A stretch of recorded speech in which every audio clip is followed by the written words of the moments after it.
All right.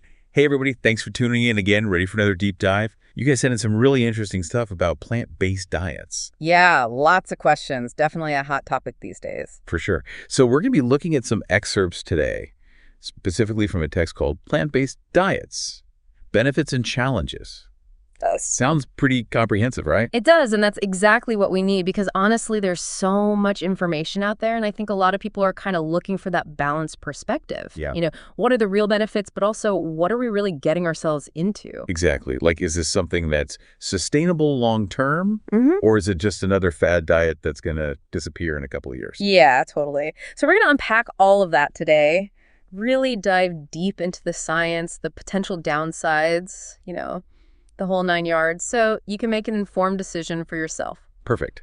So let's start with those benefits that everyone's always talking about. You hear things like, oh, plant-based diets are good for your heart. But is there actually any evidence to back that up? There is actually tons of it. One study actually found that people who ate a plant-based diet had like a 30% lower risk of heart disease. Wow, 30%. That's huge. It is pretty significant, and that's just one study. There's a whole bunch of research showing similar results for other conditions too, like hypertension, type 2 diabetes, and even some cancers. Okay, so it's not just hype. There's actual science behind it. Yeah. But why is that? Why are plant-based diets so good for us? Well, one of the main reasons is that they're naturally low in saturated fat and cholesterol. Ah, the bad guys. Exactly. Yeah. Those are the things that can clog your arteries and lead to all sorts of health problems. Plant-based diets are also typically lower in calories. Which is probably why so many people find them helpful for weight management. Yeah, for sure. You can eat a much larger volume of food for the same amount of calories, which helps you feel fuller and more satisfied. That makes a lot of sense. Now, what about the environmental impact? Everyone always talks about how plant-based diets are better for the planet. Right. And they're not wrong. The livestock industry is actually a huge contributor to greenhouse gas emissions, deforestation, and water usage. So by choosing plant-based options, we're kind of helping to combat climate change. Exactly. It's a way to lower your carbon footprint and contribute to a more sustainable food system. That's pretty powerful. Okay. Now, of course, no diet is perfect, and there are definitely some challenges associated with plant-based eating. Yeah, the biggest one being the risk of nutrient deficiencies. Like what specifically? Well, some nutrients are harder to get on a plant-based diet. Things like vitamin B12, iron, omega-3 fatty acids, calcium, and protein. You've got to be really mindful of what you're eating. So it's not as simple as just cutting out meat and dairy. Nope, definitely not. Yeah. You have to plan carefully and make sure you're getting all the nutrients you need. That's where things like fortified foods and supplements can come in handy. And maybe even talking to a registered dietitian. Definitely.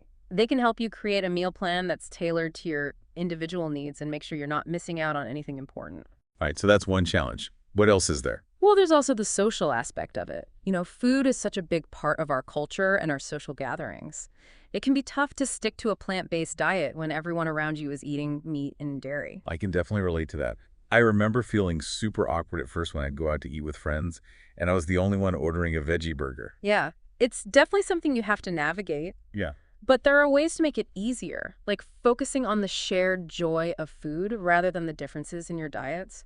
You can still enjoy the company and the conversation, even if you're not all eating the same thing. Absolutely.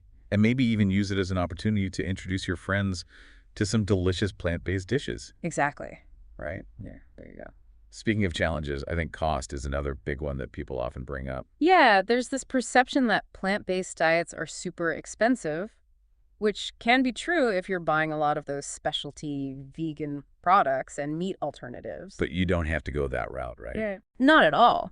Some of the most affordable and nutritious foods out there are plant-based staples like beans, rice, lentils, tofu. You can make so many delicious meals with those ingredients, and they cost next to nothing.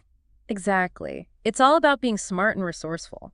But we do have to acknowledge that access to fresh produce can be an issue for some people, especially those living in food deserts. Right, that's a whole other systemic problem that needs to be addressed. Absolutely. But even with those challenges, I think it's clear that plant-based diets have a lot to offer. Yeah, they're good for our health, good for the planet, and can even be good for our wallets. So for someone who's listening to this and thinking about trying a plant-based diet, what advice would you give them? I'd say start slow. Don't try to change everything overnight. Just start by incorporating more plant-based meals into your week, maybe one or two to begin with. And don't be afraid to experiment. Have fun with it. Try new recipes, new ingredients. Exactly. Find what you like, what works for you. And don't be afraid to ask for help. There are so many resources out there, cookbooks, websites, online communities. Find your people. Yeah, exactly. Mm, Surround yourself with people who support your goals and who can share tips and recipes. awesome. So it seems like the key takeaway here is that plant-based diets have a ton of potential benefits, Mm-hmm. but they do require some planning and effort. Yeah, you got to be mindful of your nutrient intake, navigate those social situations, and be resourceful with your budget. But if you're willing to put in the work, it can be a really rewarding lifestyle change. For sure. So I guess the question for our listeners is this. What small changes can you make today to incorporate more plant-based meals into your routine? Even if it's just one meal a week, those small changes can add up to big results over time. Absolutely. Well, thanks for joining us on this deep dive into plant-based diets. We hope you learned something new and feel inspired to give it a try. And be sure to check out the show notes for all the resources we mentioned. Until next time, take care. See you later.